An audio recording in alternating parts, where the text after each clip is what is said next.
के हो रिल्स दामी कटिङ गर्दो रहेछ यसले त्यही पनि नेपाली खुकुरीले अन्डा पनि रहेछ अन्डा पनि रहेछ अहिले सिजन हो नि त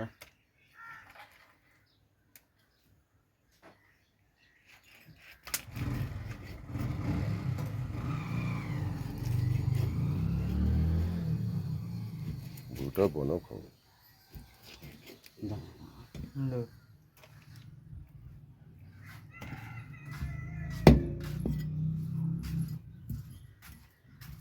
कसरी केजी भने 200 रुपियाँ केजी नि अस्ति झन् 150 रुपियाँ भन्दै थियो बढाइहालेछ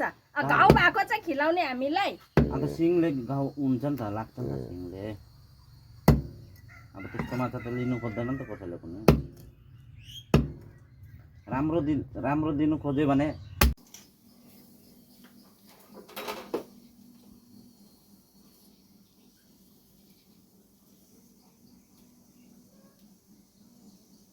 चिप्लो हुँदो रहेछ यो